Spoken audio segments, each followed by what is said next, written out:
ओम नमो भगवते वासुदेवाय। ओम नमो भगवते वासुदेवाय। ओम नमो भगवते वासुदेवाय। ओम नमो भगवते वासुदेवाय। ओम नमो भगवते वासुदेवाय। ओम नमो भगवते वासुदेवाय। श्री चैतन्य चरितामृत मध्य लीला अध्याय 16 श्लोक क्रमांक 65 महाप्रभु द्वारा वृंदावन जाने की चेष्टा अध्याय का शीर्षक है। भजन अंत में गा।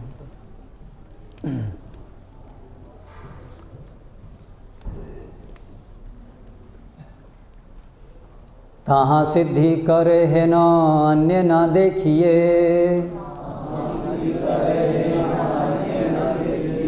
हमारा दुष्कर्म कर्म तुम हित है। ताहाँ सिद्धि करे है न अन्य न देखिए, हमारा दुष्कर कर्म तुम हित है। ताहाँ सिद्धि करे है न अन्य न देखिए, हमारा दुष्कर कर्म तुम हित है।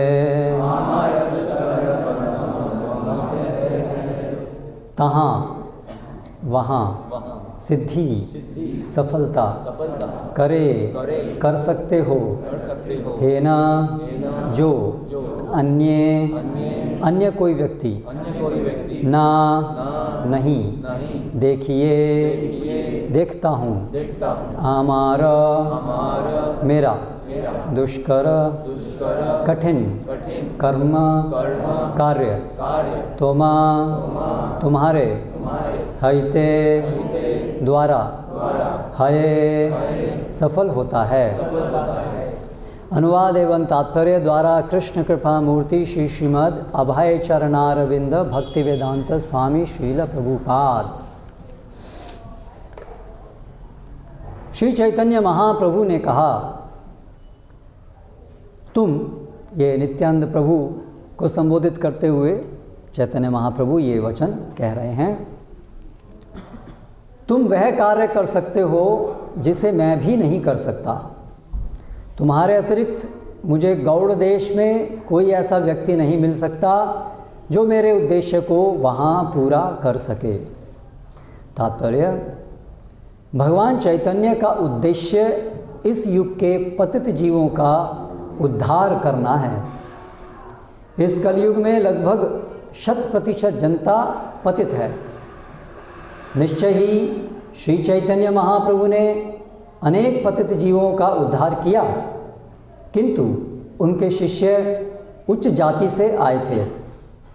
उदाहरणार्थ श्री रूप गोस्वामी, सनातन गोस्वामी, सार्वभौम भट्टाचार्य तथा अन्य अनेक लोग सामाजिक दृष्टि से उच्च थे, किंतु आध्यात्मिक दृष्टि से पतित थे, जिनका उद्धार महाप्रभु ने किया। श्रील रूप तथा सनातन गोस्वामी सरकारी नौकरी में थे और सार्वभौम भट्टाचार्य भारत के शीर्षस्थ विद्वान थे। इसी प्रकार प्रकाशानंद सरस्वती हजारों मायावादी सन्यासियों के अगुआ थे, किंतु श्रील नित्यानंद प्रभु ऐसे व्यक्ति थे जिन्होंने जगाई तथा मदाई जैसे व्यक्तियों का उद्धार किया। इसीलिए भगवान चैतन्य कहते हैं, आमार दुष्कर कर्म तोमा होते होय। जगाई तथा मधाई का उद्धार एकमात्र नित्यानंद प्रभु की कृपा से हो सका।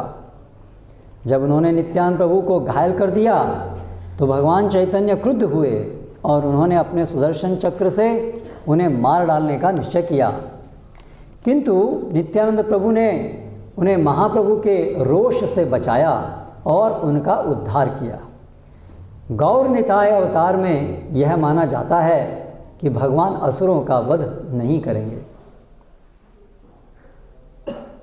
आई think it should be Gaur अवतार और गौर निताय, ठीक है। अपितु कृष्ण भावनामृत का प्रचार करके उनका उद्धार करेंगे। जगाई तथा मधाई के किस्से में महाप्रभु इतने क्रुद्ध थे कि वे उन्हें तुरंत ही मार डालते। किंतु नित्यानंद प्रभु इतने दयालु थे कि उन्होंने उन्हें न केवल मृत्यु से बचा लिया अपितु उन्हें दिव्य पद भी दिलाया। अतः जो श्री चैतन्य महाप्रभु द्वारा संभव न हो सका उसे नित्यानंद प्रभु ने कर दिखाया। इसी तरह यदि कोई व्यक्ति परंपरा में गौर निताई की सेवा के प्रति सत्यनिष्ठ है तो वह नित्यानंद प्रभु की सेवा को भी मात दे सकता है। यह गुरु शिष्य परंपरा विधि है। नित्यानंद प्रभु ने जो जगाई तथा मदाही का ही उद्धार किया, किंतु नित्यानंद प्रभु का दास उनकी कृपा से हजारों जगाइयों तथा मदाहियों का उद्धार कर सकता है। गुरु शिष्य परंपरा की यही विशेषता है। गुरु शिष्य परंपरा में स्थित व्यक्ति को उसके कार्यकलापों से जाना जा सकता है। जहाँ तक भगवान तथा उनके भक्तों के कार्यों का संबंध है, यह बिल्कुल सही साबित होता है। अतएव शिवजी कहते हैं, आराधना नाम सर्वेषाम विष्णोराराधनम परम तस्मात् परतरम देवी तदीया नाम समर्चनम। सभी प्रकार की पूजाओं में भगवान विष्णु की पूजा सर्वश्रेष्ठ है, किंतु भगवान विष्णु की पूजा से भी श्रेष्ठ है उनके भक्त अर्थात वैष्णव की पूजा। पद्म पुराण से ये श्लोक है। विष्णु की कृपा से एक वैष्णव विष्णु से अच्छी सेवा कर सकता है। यह वैष्णव का विशेष अधिकार है। भगवान तो चाहते हैं कि उनके दास उनसे बढ़कर कार्य करें। उदाहरणार्थ, कुरुक्षेत्र की युद्ध भूमि में श्री कृष्ण ने अर्जुन को लड़ने के लिए उकसाया, क्योंकि युद्ध भूमि के सारे योद्धाओं को कृष्ण की योजना के अनुसार मरना ही था। कृष्ण स्वयं इसका श्रेय लेना नहीं चाहते थे। वे यह श्रेय अर्जुन को देना चाहते थे। इसीलिए उन्होंने अर्जुन से लड़ने और यश अर्जित करने के लिए कहा। तस्मात् त्वमुत्तिष्ठ यशो लभस्व जित्वा शत्रून् भुङ्क्ष्व राज्यं समृद्धं मयैवैते निहिताः पूर्वमेव निमित्तमात्रं भव सव्यसाचिन्। अतः उठो और युद्ध करने के लिए तैयार हो जाओ और यश कमाओ। अपने दुश्मनों को जीतकर तुम समृद्धशाली राज्य का भोग करोगे। वे मेरी योजना से पहले ही मारे जा चुके हैं। अतः हे सव्यसाची, तुम युद्ध में निमित्त मात्र बनो। भगवद गीता 11:33। इस तरह पूर्ण पुरुषोत्तम भगवान उस भक्त को श्रेय देते हैं जो किसी बड़े कार्य को ढंग से पूरा करता है। भगवान रामचंद्र के दास हनुमान जी अथवा बजरंगबली एक अन्य उदाहरण है। हनुमान जी ही एक छलांग में भारतवर्ष के किनारे से लंका के किनारे जा पहुँचे थे। जब भगवान रामचंद्र जी ने वहाँ जाना चाहा तो हनुमान ने पत्थर का मार्ग बना दिया। यद्यपि उनकी इच्छा से ही पत्थर समुद्र में तैर सके थे। यदि हम केवल श्री चैतन्य महाप्रभु के आदेशों का पालन करें और नित्यानंद प्रभु के चरण चिन्हों का अनुसरण करें तो यह कृष्ण भावनामृत आंदोलन आगे बढ़ सकता है और हमारे प्रचारकों द्वारा भगवत सेवा में निष्ठावान रहकर इससे भी अधिक कठिन कार्य संपन्न हो सकते हैं।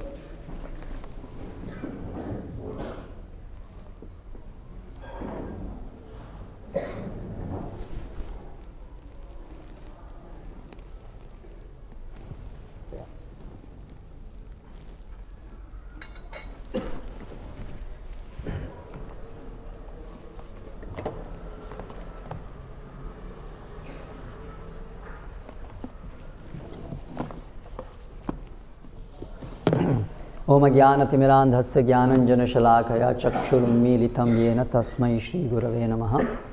श्रीचैतन्यमनोभीष्टं स्थापितं येन भूतले स्वयं रूपकदा मह्यं ददाति स्वपदान्तिकं।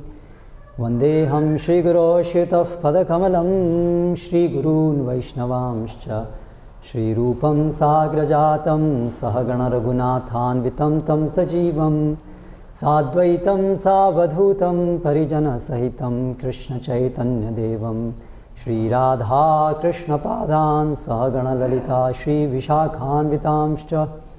जय श्री कृष्ण चैतन्य प्रभु नित्यानंद श्री अद्वैत गदाधर श्रीवासादि गौर भक्तवृंद।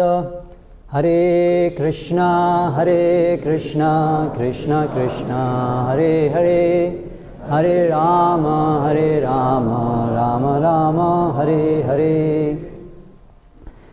आज एक मुख्य अवसर है नित्यानंद प्रभु का आविर्भाव दिवस। उस उपलक्ष्य में हम उनका गुणगान करने का प्रयास करेंगे। व्रजेंद्र नंदन जयी शचिसुता होइलो सेई बलराम होइलो निताय।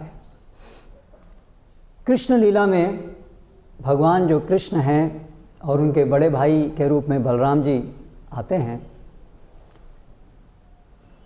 चैतन्य लीला में वही कृष्ण चैतन्य महाप्रभु के रूप में आते हैं और बलराम जी नित्यानंद प्रभु के रूप में आते हैं। तो ये घटना लगभग 500 वर्ष पूर्व की है। बंगाल में जब कृष्ण और बलराम चैतन्य महाप्रभु और निताय के रूप में प्रकट हुए। क्यों प्रकट हुए? बहुत सारे कारण हैं। उनमें से कुछ प्रमुख कारण बलराम जी के नित्यानंद प्रभु के रूप में प्रकट होने का हम आज देखेंगे। बलराम जी कौन हैं? नित्यानंद प्रभु को समझने के लिए बलराम जी को जानना भी जरूरी है, क्योंकि नित्यानंद प्रभु बलराम जी ही हैं। तो भगवान श्री कृष्ण सर्वोपरि हैं। वो भौतिक आध्यात्मिक जगत सभी के आदि स्रोत हैं। हम सभी जीवों के आधार हैं। हम सभी के सेव्य भगवान हैं, अर्थात वो हमारे स्वामी हैं।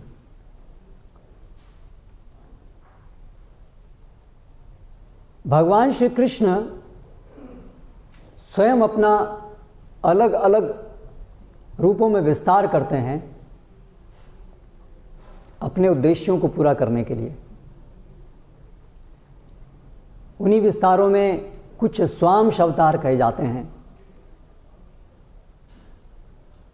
और उनमें से भी कुछ ऐसे अवतार जिसमें कि ऐसे विस्तार जिसमें कि भगवान श्री कृष्ण की ही समान शक्ति वाला रूप, लेकिन केवल रूप में भेद है, बाकी शक्तियों में कोई भेद नहीं है। तो भगवान श्री कृष्ण के जो सबसे पहले विस्तार हैं जिसमें केवल रूप में भेद है लेकिन शक्तियों में कोई भेद नहीं है, वो हैं बलराम।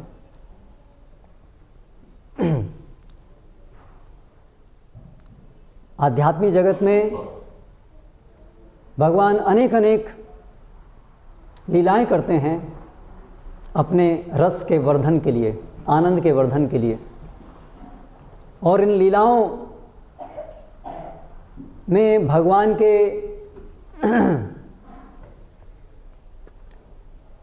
विस्तार उनकी सहायता करते हैं और इस प्रकार से उनकी सेवा करते हैं। तो यद्यपि बलराम जी एक दृष्टि से भगवान कृष्ण से अभिन्न हैं, क्योंकि स्वयं उनका व्यक्तिगत विस्तार है और समस्त शक्तियों से ओतप्रोत हैं, इसलिए एक दृष्टि से उनमें कोई भेद नहीं है। लेकिन फिर भी भगवान स्वयं अपने अलग अलग विस्तारों के रूप में अपनी सेवा का आनंद चखते हैं। ये गुह्य रहस्य है। भगवान कृष्ण की सेवा में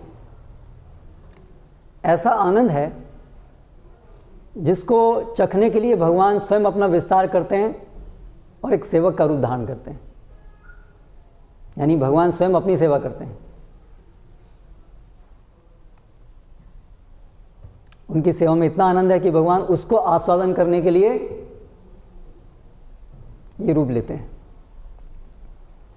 लेकिन हम इतने अभागे हैं कि हम भगवान की सेवा नहीं करना चाहते हैं, इसलिए इस भौतिक जगत में आए हैं। तो आध्यात्मिक जगत में भगवान की जो सारी अलग अलग लीलाएं होती हैं उसमें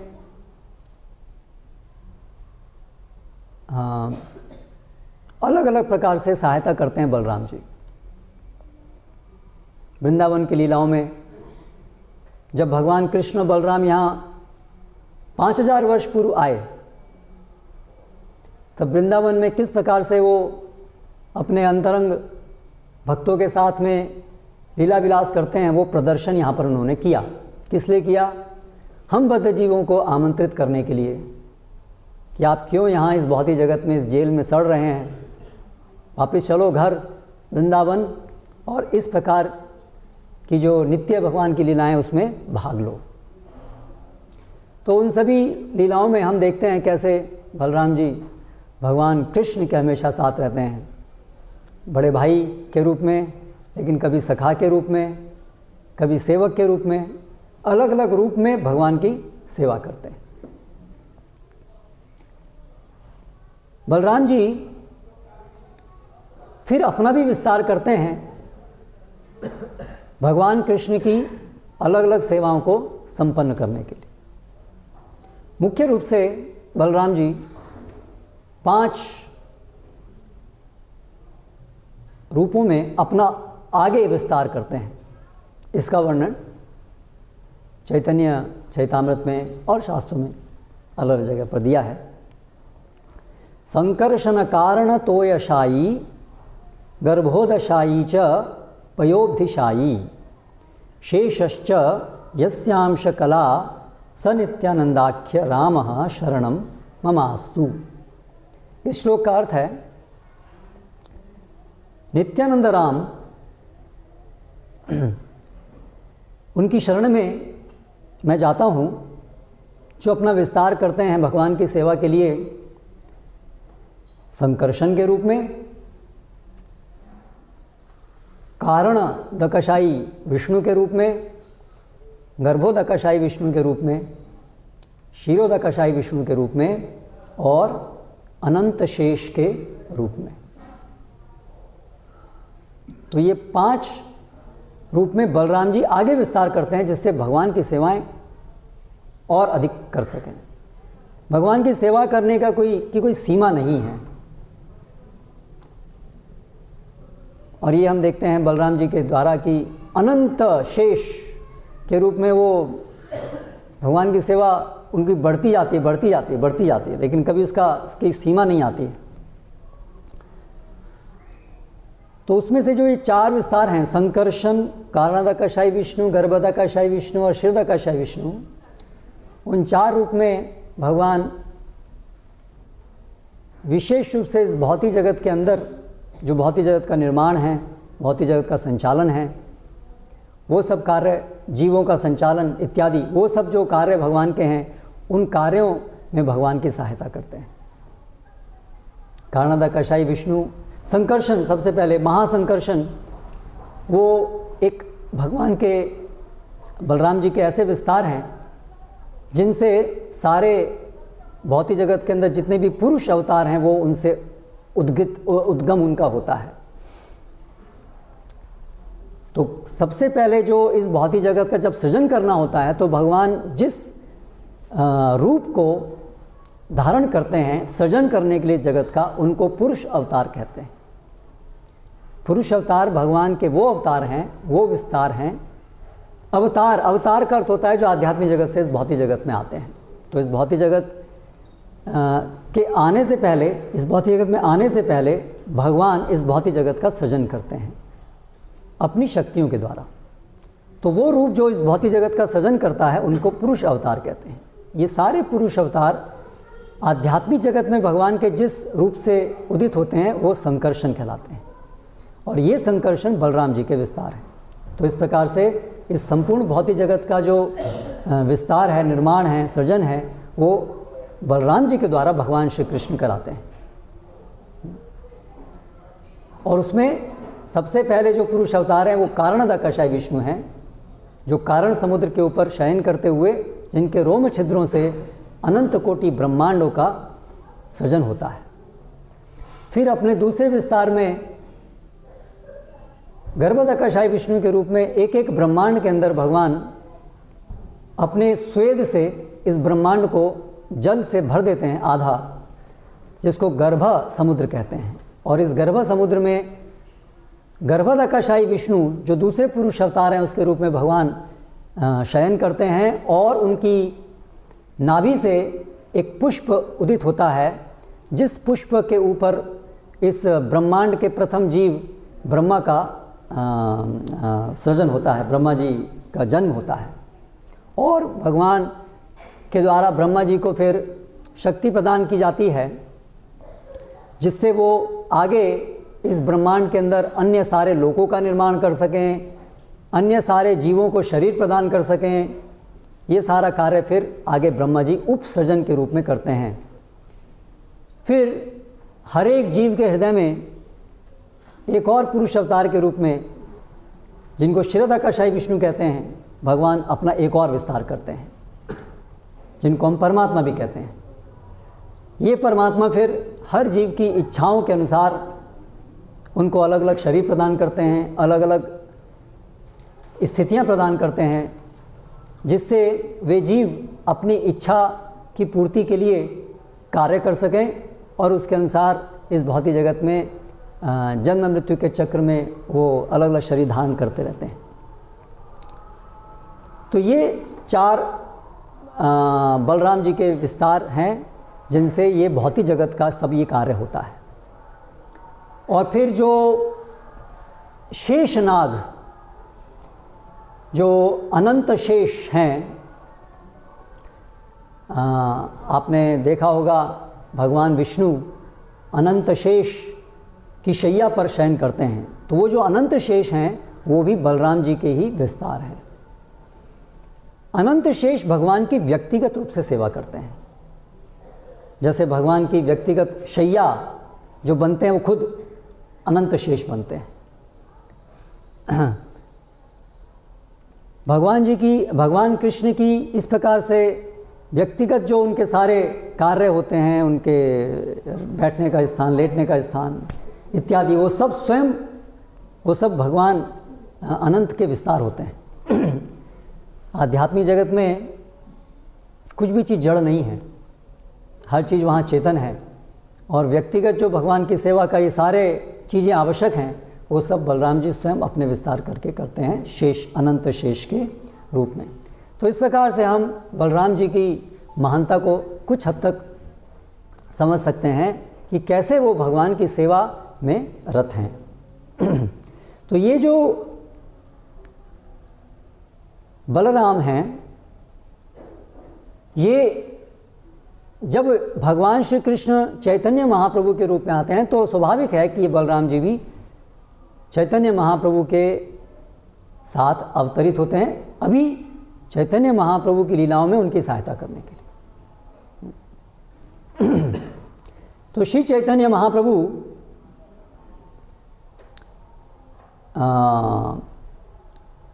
संकीर्तन आंदोलन के द्वारा इस कलयुग के बद्ध जीवों का उद्धार करने आते हैं। तो नित्यानंद प्रभु भगवान चैतन्य महाप्रभु की इन लीलाओं में उनकी सहायता करते हैं।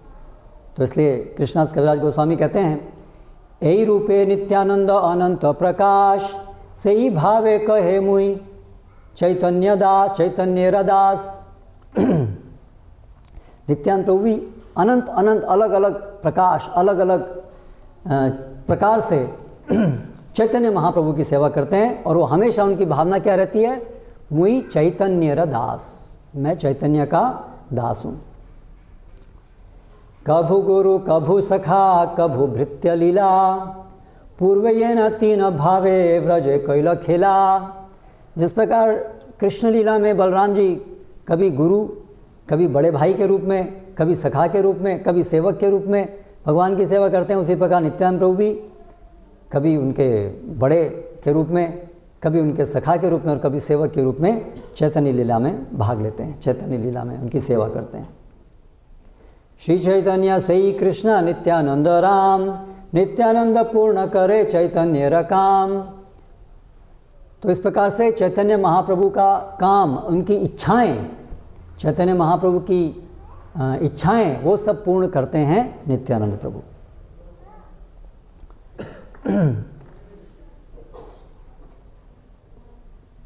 भगवान कृष्ण जीवों को उद्धार करने के लिए आते हैं। यदा यदा ही धर्मस्य ग्लानिर्भवति भारत अभ्युत्थानम अधर्मस्य तदात्मानं सृजाम्यहम्। जब कृष्ण लीला में भगवान आते हैं तो उद्घोषणा करते हैं कि मैं भगवान हूँ, अहम सर्वस्य प्रभव मत्त सर्वं प्रवर्तते। और वृंदावन में अपनी लीलाओं को उजागर करते हैं हमें आकृष्ट करने के लिए। लेकिन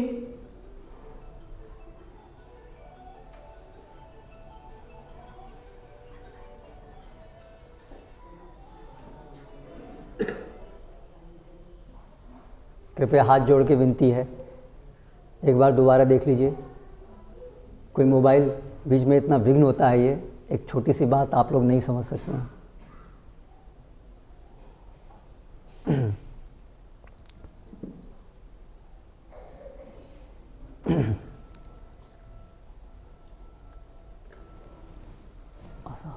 The connection was lost.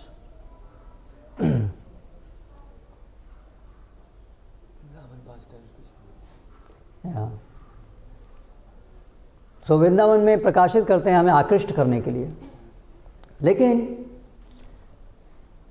भगवान देखते हैं कि कलयुग के जीव फिर भी आकृष्ट नहीं होते, इसलिए हम अभी तक यहाँ हैं। 5000 साल भगवान श्री कृष्ण आए और हम सब जीव किसी और जहाँ उस समय कहीं जन्म में होंगे, कहीं जन्म लिया होगा हमने, उस समय किसी रूप में होंगे, लेकिन हम नहीं सुधरे, अभी भी इसी भौतिक जगत में जन्म मृत्यु के चक्र में हैं। तो ये देख करके भगवान कृष्ण अभी चिंता करते हैं अभी क्या किया जाए। फिर भगवान योजना बनाते हैं इस अवतार के रूप में आने की, चैतन्य अवतार के रूप में आने की, जो भगवान श्री कृष्ण से भी ज़्यादा दयावान रूप है।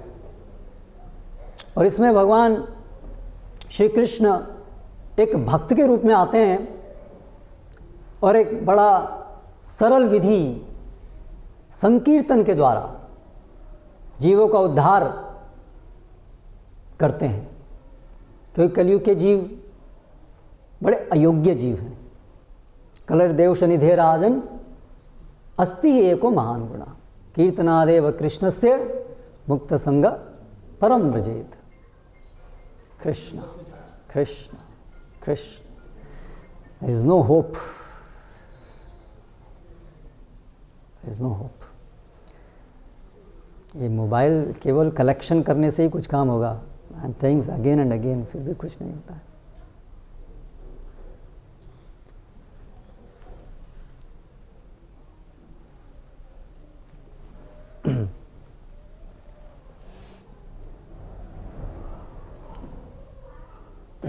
Where I was again I lost। हाँ, कीर्तनेव कृष्ण से मुक्त संग प्रमोजे। तो ये जो कलयुग के जीव हैं बहुत अधम हैं हम सभी लोग। तो इसलिए भगवान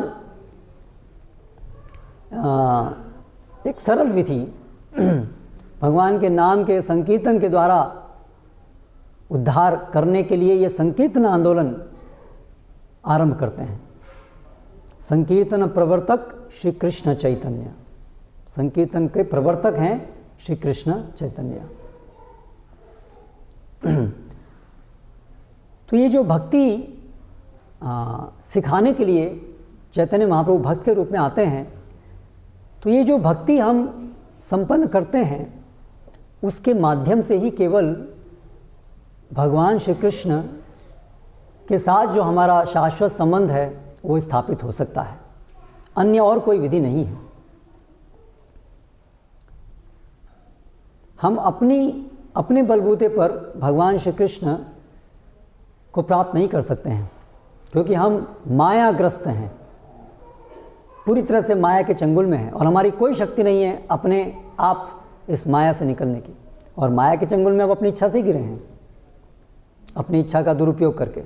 लेकिन एक बार गिर गए तो भी इस माया शक्ति से कर्मफल, अनादि काल से जो कर्मफल है, नीचे मायार वशे याच्चो भेषे खाच्चो हाबुडू भी भाई।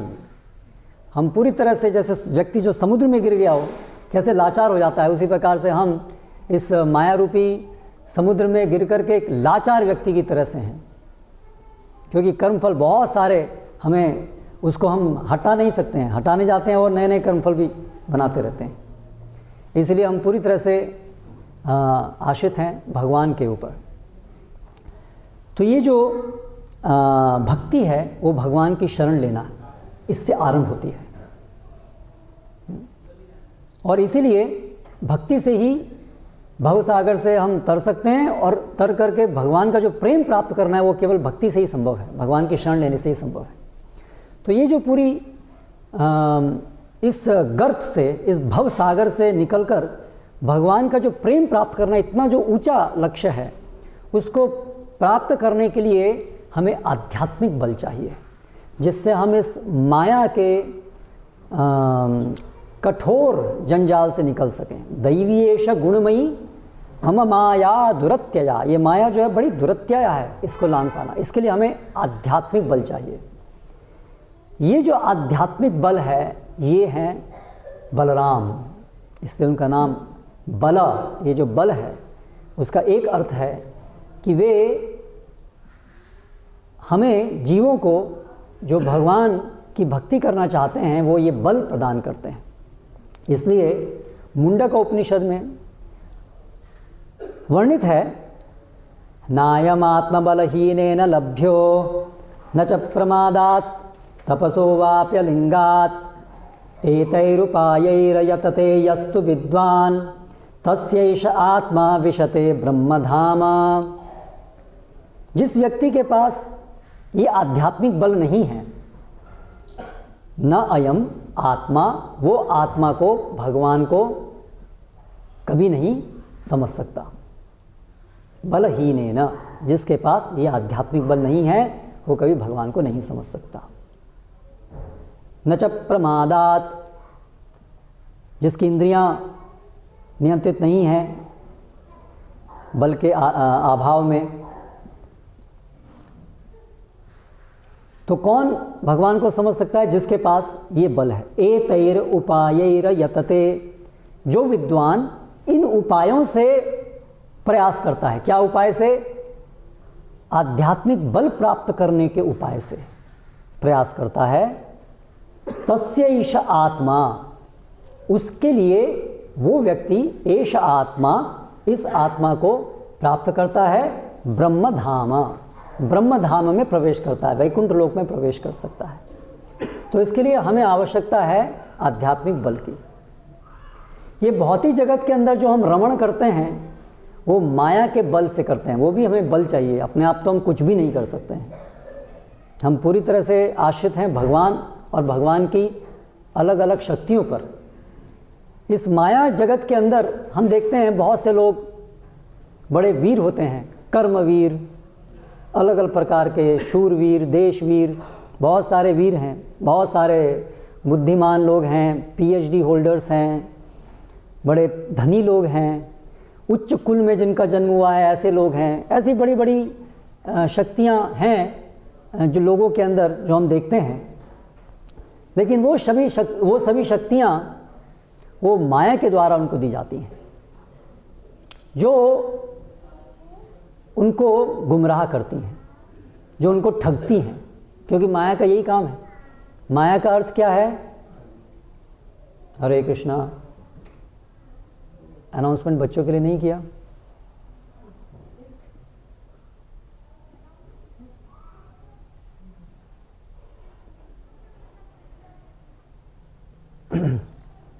तो ये माया जो है वो हमें ठगने का काम करती है।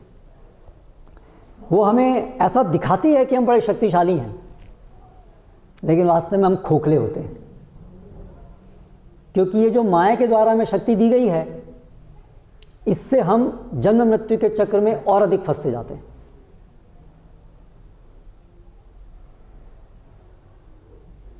Will o' the wisp, merry go round की तरह से ऊपर जाते हैं और फिर नीचे आते हैं। इसलिए वो एक भ्रम है कि हम शक्तिशाली हैं। इसलिए बड़े बड़े वैज्ञानिक, बड़े बड़े बुद्धिजीव आए और चले गए, लेकिन जन्म मृत्यु के चक्र से मुक्ति प्राप्त नहीं किए। शायद उनके स्टैचू अभी लगे हों जहाँ पर कबूतर बीट गिरा रहे हों, लेकिन उनकी गति क्या हुई? क्या वे जन्म मृत्यु के चक्र से निकल पाए? क्या वे अपनी वास्तविक स्थिति को प्राप्त कर पाए? नहीं। तो ये है माया शक्ति। माया सुखाय भरम उद्वहतो विमूढ़ान। प्रहलाद महाराज इसलिए कहते हैं ये जो भौतिक जगत का सुख है वो माया सुख है, वो वास्तविक सुख नहीं है, वो भ्रम का सुख है, वो भ्रमित करने वाला सुख है। अंततः जो भी कितना ही बड़े से बड़ा व्यक्ति हो इस भौतिक जगत के अंदर, जो माया शक्ति से संचालित है, वो अंततः इंद्रियों का दास होता है। इसलिए वो स्वामी नहीं है, वो दास है। उसे लगता है कि मैं स्वामी हूं, मैं बड़ा शक्तिशाली हूं, लेकिन वो क्या शक्तिशाली है? वो अपनी तुच्छ इंद्रिय का दास होता है, वो नौकर है। इंद्रियां उसको जैसे जैसे आदेश देती हैं वैसे वैसे वो कार्य करता है। इसलिए हम देखते हैं बहुत बाह्य दृष्टि से बड़े शक्तिशाली लोग, अगर आप उनका आंतरिक जीवन देखेंगे तो काम, क्रोध, लोभ, मोह, मद, मत्सर्य से ग्रसित रहते हैं। बहुत से लोग सिगरेट के दास होते हैं, तंबाकू के गुटखे के दास होते हैं। एक छोटा सा गुटखा, तंबाकू, पर कितने लोग हैं जो उसके दास हैं। और उसी प्रकार से मैथुन सुख के दास होते हैं पूरे जगत में सभी लोग। तो कौन है जो इससे मुक्त है? तो ये जो माया के द्वारा शक्ति प्रदत्त तथाकथित बलवान लोग हैं, वास्तव में वो सब माया के अधीन हैं, और इसीलिए उनकी स्थिति निकृष्ट है, क्योंकि माया उनको त्रिशूल के द्वारा प्रताड़ित करती है, दंड देती है भगवान से विमुख होने का।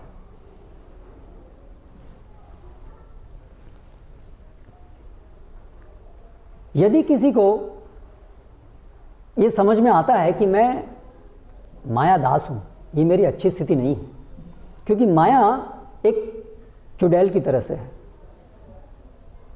जिस व्यक्ति के अंदर कोई प्रेत आत्मा प्रविष्ट कर आती है उसकी गति बड़ी खराब होती है। तो उसी प्रकार से ये जो माया शक्ति है भगवान की, वो उसी प्रकार से है, और इसलिए हमारा दुर्भाग्य ही दुर्भाग्य है। जब कोई जीव भगवत भक्तों की संगति में आकर के इस बात को समझता है कि मैं ये क्या कर रहा हूँ इस जगत में, मैं तो माया की गोद में फंसा हुआ हूँ। मैं सोच रहा हूँ माया मेरी माँ है, पर वो चुड़ैल है। उसकी गोद में रहने से क्या लाभ है? वो तो केवल खून ही चूसेगी, यही काम होता है।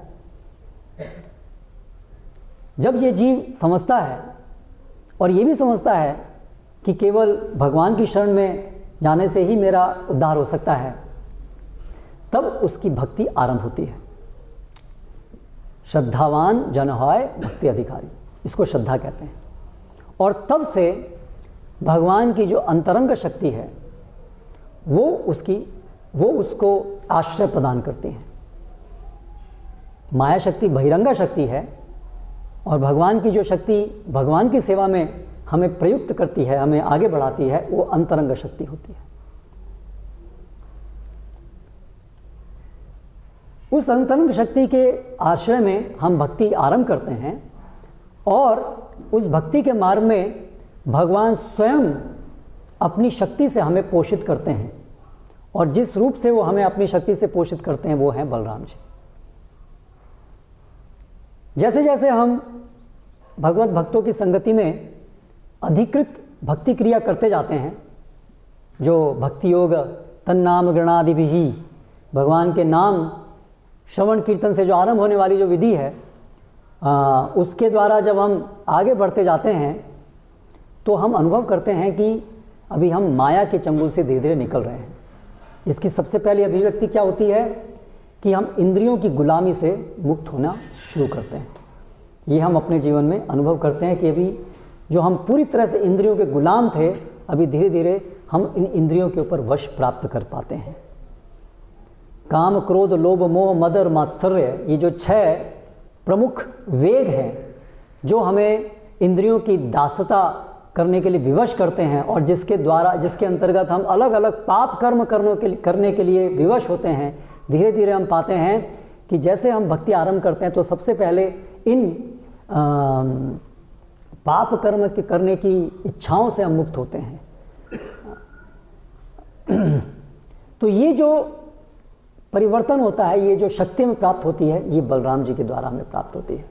तो इसलिए यहाँ पर कहा गया है नायम आत्मबलहीनेन लभ्यो। और जैसे जैसे भक्त आध्यात्मिक प्रगति करता जाता है, वो अपने जीवन में ये पाता है कि वो इन इंद्रियों की गुलामी से मुक्त हो रहा है। और इसके आगे साथ साथ वो ये अनुभव करता है कि न केवल वो इंद्रियों की गुलामी से मुक्त हो रहा है, बल्कि अभी वो भगवान का गुलाम बन रहा है। क्योंकि भगवान का गुलाम इस तरह से नहीं, जैसे उस तरह से नहीं जैसे हम इंद्रियों के गुलाम हैं, लेकिन भगवान का गुलाम, भगवान के हम सेवक हैं, और वो सेवा प्रेममयी सेवा है, जो हमारी संवैधानिक स्थिति है, जो हमारी वास्तविक स्थिति है। इसीलिए केवल उसी स्थिति में हम परम संतुष्ट रह सकते हैं।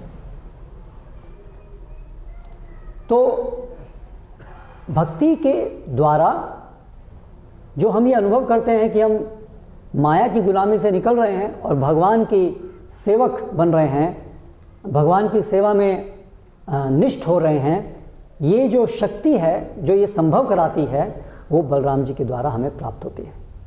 तो इसलिए उस शक्ति के बिना हम भगवान की सेवा में आगे नहीं बढ़ सकते हैं। तो अभी चैतन्य महाप्रभु और नित्यानंद प्रभु संकीर्तन के द्वारा हमें ये शक्ति प्रदान करने आए हैं। इसलिए चैतन्य चैतामृत में वर्णन आता है, एक कृष्ण नाम करे सर्व पाप नाश, प्रेमेर कारण भक्ति करे न प्रकाश। एक कृष्ण नाम, ये कृष्ण नाम यदि श्रद्धापूर्वक लिया जाए, शुद्ध रूप में, शुद्ध श्रद्धा से, इतना प्रभावशाली है। एक कृष्ण नाम करे सर्व पाप नाश। हमारे सारे जो पाप हैं, जो कारण हैं कि हम भौतिक आसक्तियों में लिप्त रहते हैं और कृष्ण की सेवा के प्रति हमें कोई रुचि नहीं है, उसका कारण, प्रमुख कारण ये हमारे पाप कर्मों के फल हैं। लेकिन कृष्ण नाम इतना शक्तिशाली है कि यदि एक बार भी कृष्ण नाम अपराध रहित होकर के लिया जाए तो हमें इन सभी पाप कर्मों के फलों से मुक्त कर सकता है। और फिर प्रेमेरा उदय है प्रेमेरा विकार, स्वेद कंप पुलकादि गदगद अश्रुधार। और फिर प्रेम जब हृदय में उदय होता है तो उससे प्रेम के विकार उत्पन्न होते हैं, यानी कि आनंद के लक्षण उत्पन्न होते हैं, प्रेम के लक्षण उत्पन्न होते हैं। भक्त के शरीर में स्वेद कंप पुलक आदि ये सब गदगद अश्रुधार, अश्रु होती है, ये सारे प्रेम के लक्षण उदित होते हैं।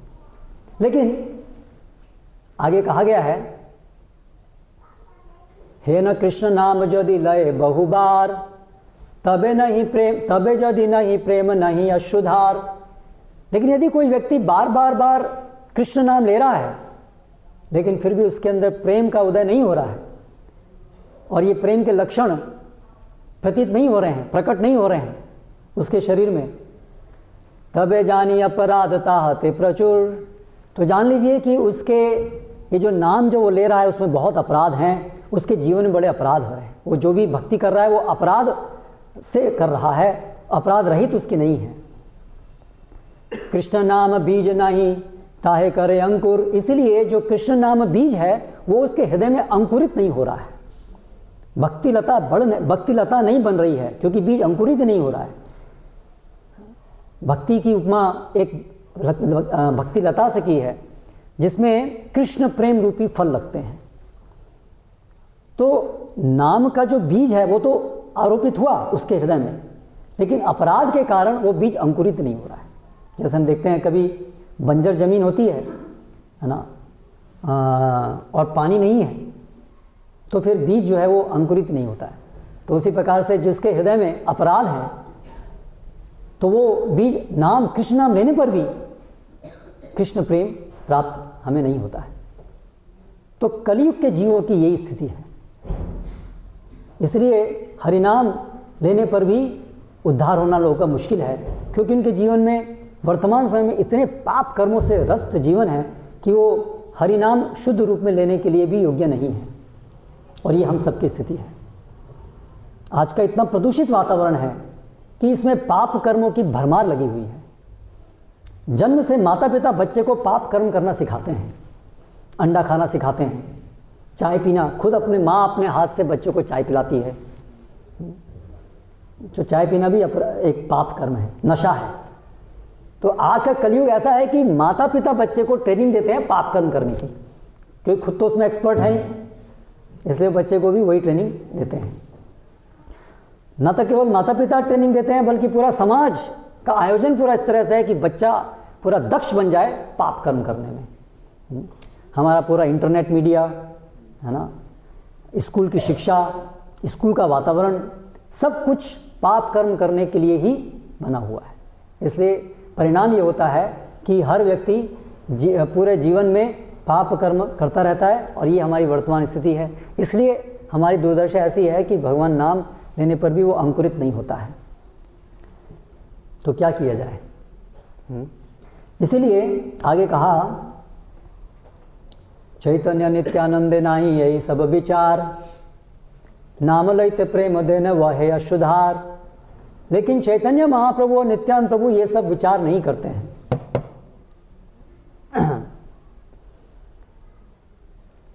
चैतन्य महाप्रभु और नित्यानंद प्रभु की शरण लेकर के जो हरि नाम लेता है वो बड़ी शीघ्रता से उसके सारे अपराधों से, पाप कर्म करने की प्रवृत्तियों से उसको निकाल देते हैं। ये चैतन्य महाप्रभु और नित्यानंद प्रभु की विशेषता है। इसलिए उनको महावदान्य अवतार कहा गया। भगवान कृष्ण की सेवा आरंभ करने से पहले, भगवान कृष्ण का नाम लेना, उनकी सेवा करने से पहले व्यक्ति को एक स्तर पे कम से कम शुद्ध होना चाहिए, ये अपेक्षित है। इसलिए राधा कृष्ण की सेवा करने के लिए जो योग्यता चाहिए वो उच्च योग्यता है। तो जो लोग उस योग्यता में नहीं है वो लोग राधा कृष्ण की सेवा नहीं कर पाते हैं, जो हमारी सबकी स्थिति है। लेकिन चैतन्य महाप्रभु और नित्यानंद प्रभु के रूप में जब भगवान आते हैं तो वे ऐसे अयोग्य जीवों को अपनी युक्ति से, अपने प्रचार से और अपने प्रभाव से इन अपराधों को मुक्त करने का प्रावधान देते हैं। इसलिए चैतन्य महाप्रभु और नित्यानंद प्रभु के रूप में गिरे से गिरा व्यक्ति भी उनकी शरण ग्रहण कर सकता है, जो भगवान कृष्ण की शरण ग्रहण नहीं कर पा रहा था, लेकिन नित्यानंद प्रभु और चैतन्य महाप्रभु की शरण ग्रहण कर सकता है। और उसमें भी जो नित्यानंद प्रभु हैं वो चैतन्य महाप्रभु से भी ज़्यादा दयालु हैं। वो ऐसे लोगों को भी शरण दे देते हैं जिनको जिनको चैतन्य महाप्रभु भी धिक्कारते हैं। इसका प्रबल उदाहरण हम देखते हैं जगाए मधाई के रूप में। जगाए मधाई चैतन्य लीला में ऐसे दो लोग थे जो संसार का ऐसा कोई पाप नहीं था जो वो नहीं करते थे। शराब पीना, व्यभिचार, सब कुछ करते थे। और चैतन्य महाप्रभु के आदेश पर नित्यानंद प्रभु बंगाल में जब प्रचार कर रहे थे तो उनको ये दो लोग मिले और उन्होंने देखा कि सब लोगों से पूछा तो लोग बोले भाई इनसे दूर रहना, बड़े पापी लोग हैं, इनको प्रचार करने मत जाना, नहीं तो आपको मारने आएंगे। ये सारे दुष्कर्म करते हैं। तो नित्यानंद प्रभु ने सोचा तो प्रचार करने के सबसे अच्छे पात्र यही हैं, क्योंकि चैतन्य महाप्रभु तो इन सबका उद्धार करने आए हैं कृष्ण नाम के द्वारा, संकीर्तन के द्वारा।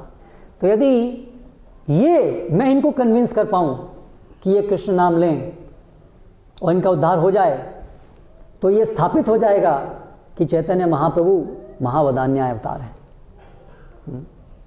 तो इसलिए नित्यानंद प्रभु गए और उनसे विनती की कि आप ये दुष्कर्म छोड़ो, हरि नाम बोलो, हरि हरि उच्चारण करो। तो जैसा सब लोगों ने वार्निंग दी थी, चेतावनी दी थी, वैसा ही हुआ, है ना। तो ये तो कुपित हो गए, अरे हमें सिखाता है, बड़ा भक्त बनता है, और शराब में तो ये नशे में चूर थे ही। तो उनमें से एक ने वो शराब की, वो उस समय में मिट्टी के मटके में शराब पीते थे, सोफिस्टिकेटेड। तो वो एक मटकी पड़ी हुई थी शराब की, और उसने लेकर के नित्यानंद प्रभु के सिर पर उसको मार दिया।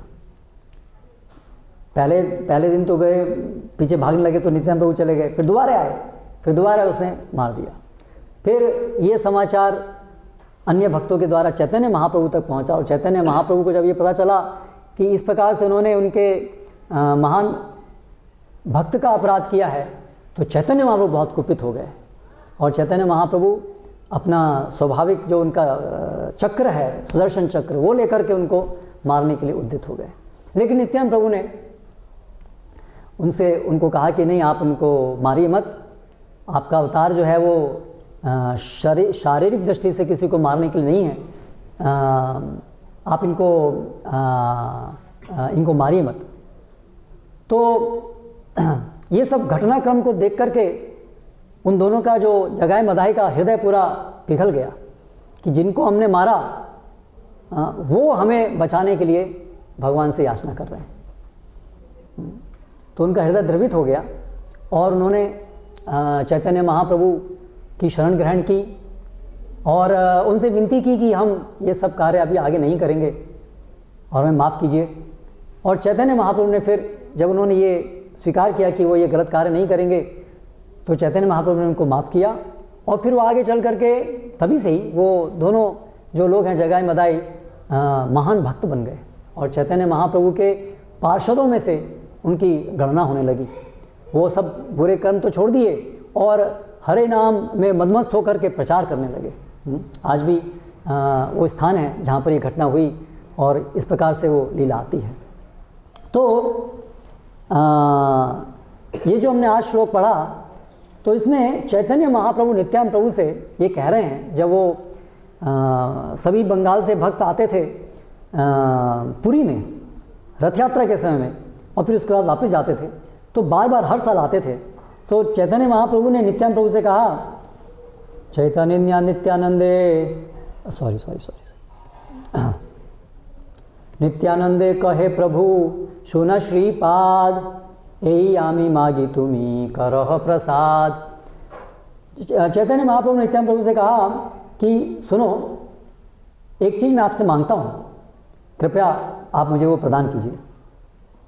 प्रतिवर्ष नीला चले तुम्ही ना आशिबा, गौड़े रही मोरा इच्छा सफल करीबा।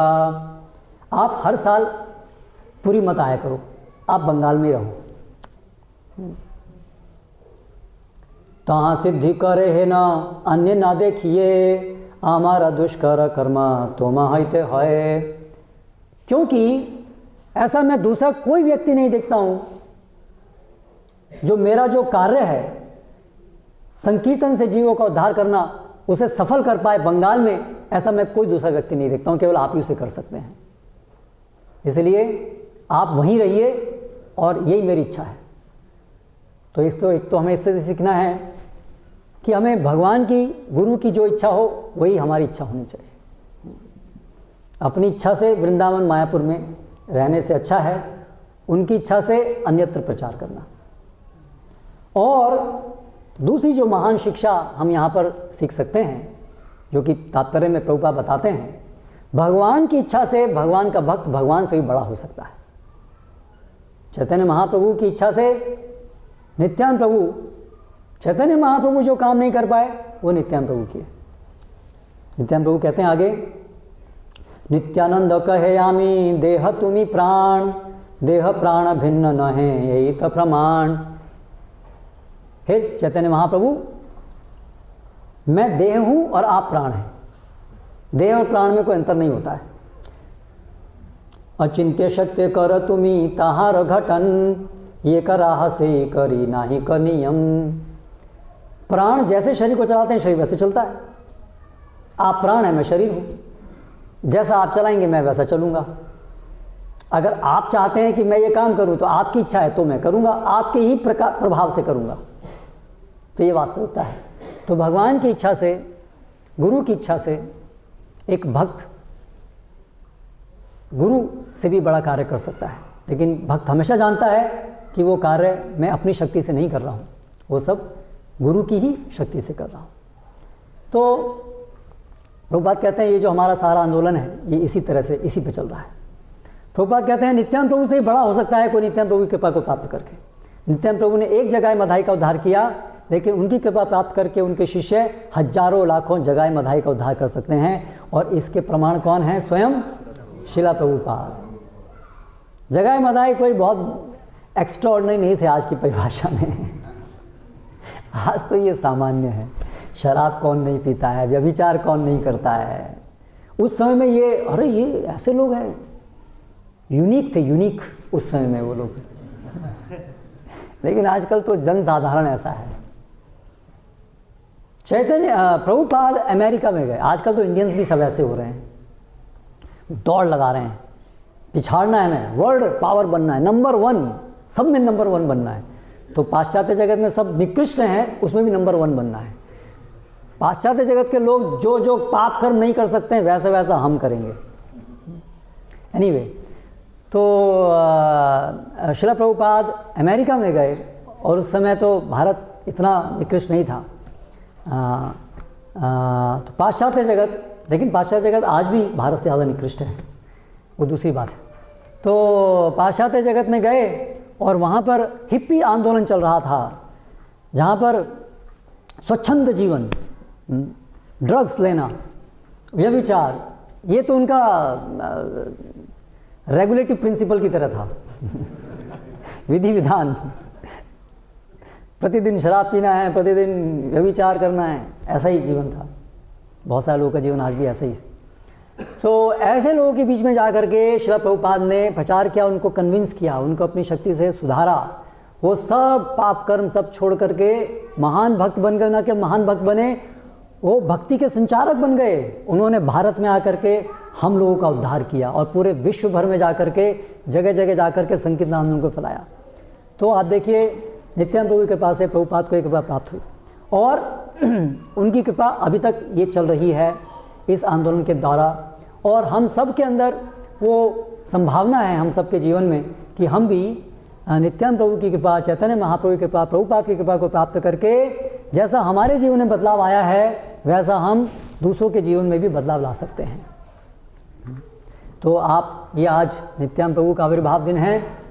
नित्यानंद प्रभु, चैतन्य महाप्रभु चाहते हैं इस कलयुग में सभी जीव ये सब पाप कर्म छोड़ करके भगवान की भक्ति सेवा में लगे और ये कलयुग के अंदर स्वर्णिम युग आए। ये चैतन्य महाप्रभु की इच्छा है और हमको वो ये क्रेडिट देना चाहते हैं। तो इसलिए हमें उत्सुक होना चाहिए कि हम नित्यानंद प्रभु से याचना करें शक्ति प्राप्त करने की, और उनके बताए अनुसार हम प्रचार कार्य को बड़े गंभीरता से लें तो सफलता प्राप्त होगी। जैसे जो भी भक्त प्रचार कर रहे हैं वो देख रहे हैं कि अपूर्व शक्ति है इस संकीर्तन आंदोलन में। यदि हम बड़ी श्रद्धापूर्वक इस परंपरा में आने वाले आचार्यों की शरण ग्रहण करके प्रचार कार्य में लगते हैं तो जो असंभव है वो भी संभव हो जाता है। ऐसे लोग जिनको कभी हम सोच भी नहीं सकते थे कि ये भी कभी बदल सकते, हम अपने को भी कहाँ सोच सकते थे, हम भी सब निकृष्ट अवस्था में ही थे ना। तो ऐसा ही अभूतपूर्व कार्य हो रहा है। तो इसलिए अभूतपूर्व शक्ति है जो संचारित हो रही है, आप अपने को इससे वंचित मत कीजिए। है ना। बस जाइए प्रचार कीजिए, यारे देखो तारे कहो कृष्ण उपदेश, हमारा आज्ञा गुरु है तारे। अपने जीवन में अच्छे से पालन कीजिए। अगर आप पालन नहीं करेंगे तो आपके अंदर शक्ति नहीं होगी, आपके अंदर शक्ति नहीं होगी तो आप किसी दूसरे को कैसे शक्ति प्रदान कर पाएंगे। तो इसलिए आप स्वयं अपने जीवन में संकीर्तन आंदोलन को बहुत उत्साह से पालन कीजिए, और यदि आप ऐसा करेंगे तो आपके पास शक्ति होगी कि आप दूसरों को भी ये संचारित कर पाएंगे। तो ये संदेश चैतन्य महाप्रभु नित्यानंद प्रभु का है। यहाँ पर हम समाप्त करेंगे।